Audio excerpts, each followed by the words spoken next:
السلام عليكم ورحمة الله.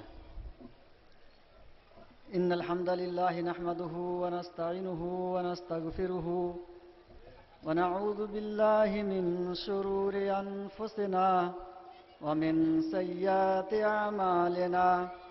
من يهده الله فلا مضل له ومن يضلله فلا هادي له. وأشهد أن لا إله إلا الله وأشهد أن محمدا عبده ورسوله.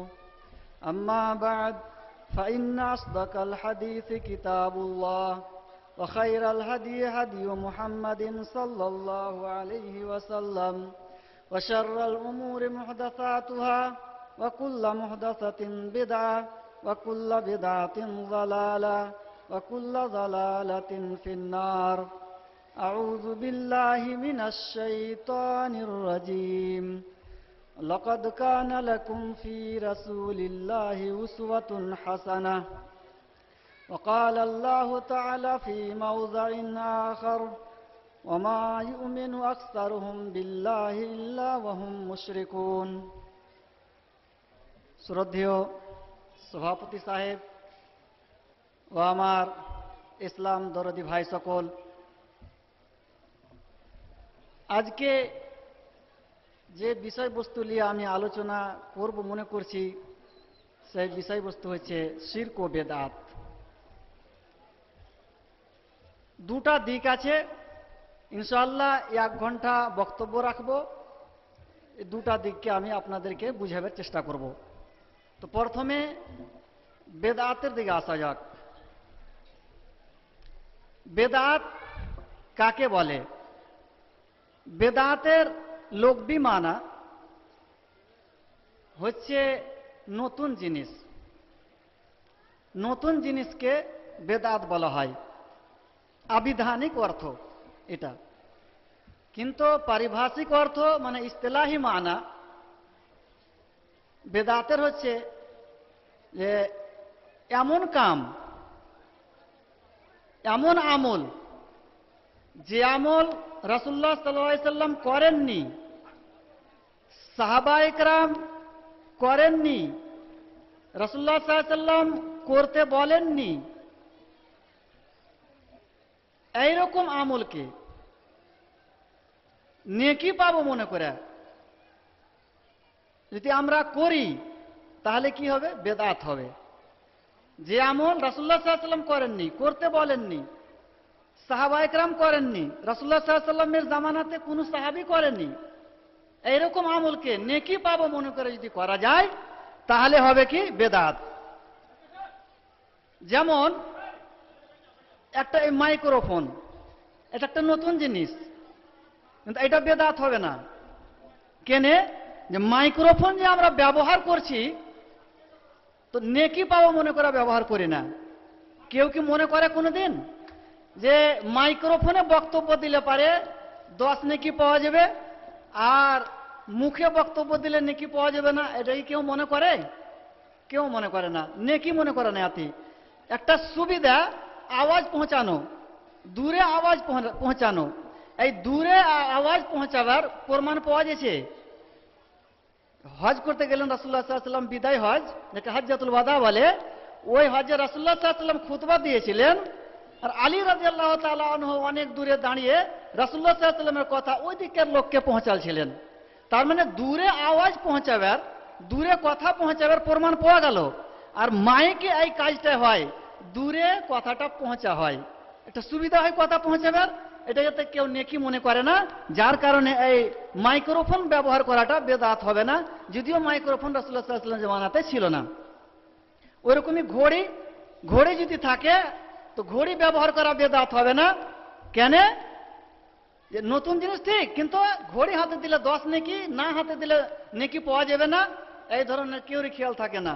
সুবিধা একটা টাইম দেখার, মানে নেকি মনে করে না। একটাই কথা, যে কোনো আমল করব, আমল করার সময় যদি এমন আমল যেটা রাসূলুল্লাহ সাল্লাল্লাহু আলাইহি ওয়াসাল্লাম করেননি, করতে বলেননি, সাহাবায়ে কেরাম করেননি, এক কথায় যার প্রমাণ নেই, কোরআন হাদিসে যার প্রমাণ পাওয়া যায় না, এইরকম আমলকে নেকি পাওয়া মনে করে করলে পারি, বেদাত হবে। যেমন একটা মিসাল শুনলেন, জুমার দিন, আজকে জুমার দিন ছিল, জুমার দিনে জোহরের নামাজ কি পড়া হয়? জোহরের নামাজ পড়া হয়? পড়া হয় না। জোহরের নামাজ পড়া হয় না। জুমার নামাজ পড়ি 2 রাকাত। এবার আমরা যদি মনে করি যে আজকে তো জোহরের নামাজ পড়তে পেলাম না, তো যাক জুমা পড়ে এলাম, আর জুমার পরে জোহরের নামাজ পড়ে নেবো, এটা কি চলবে? কি মনে করছেন আপনারা? চলবে না। কেন? যে এটা নেকির কাম, নামাজ পড়াটা নেকির কাম। নেকি মনে করেই করে লোক নামাজ পড়লে নেকি, বিনা নেকিতে কেউ নামাজ পড়বে না। এই যে জুমার দিনে জুমা পড়ার পর জোহর পড়ার প্রমাণ নেই। রাসূলুল্লাহ সাল্লাল্লাহু আলাইহি ওয়াসাল্লাম পড়েননি, পড়তে বলেননি, সাহাবায়ে কেরাম পড়েননি। তো জুমার দিনে জুমার নামাজ পড়ার পর জোহরের নামাজ যদি কেউ পড়ে তো এটা হবে বেদাত। একই বলা হয় ইস্তেলাতে এহতিয়াতি জোহর। অনেক ভাই আমার ভাইরা পড়ে, অনেক ভাইরা পড়েন এহতিয়াতি জোহর, এই এহতিয়াতি জোহর হচ্ছে বেদাত। ওইরকমই মনে করলেন জোহরের নামাজ 4 রাকাত আছে, অতি আরো বাড়িয়ে দেবো, 1 রাকাত বাড়িয়ে দেবো, চলবে না। ওটা নেকি মনে করে করবো, যার কারণে চলবে না, ওটা বেদাতে চলে আসবে।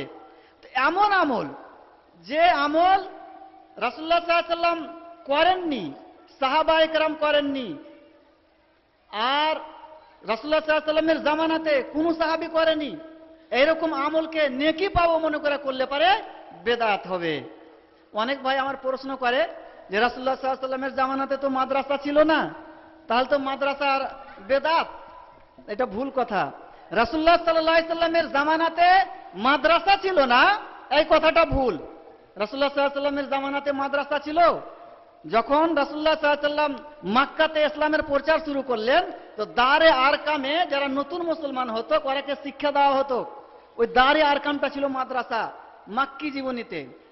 আর যখন হিজরত করে মদিনা গেলেন, তো মদিনাতে যে মসজিদ নববী তৈরি হলো, তো মসজিদ নববীর আইগনাতে একটা জায়গা বানিয়ে রেখেছিল, যে জায়গাটাকে সুফা বলে।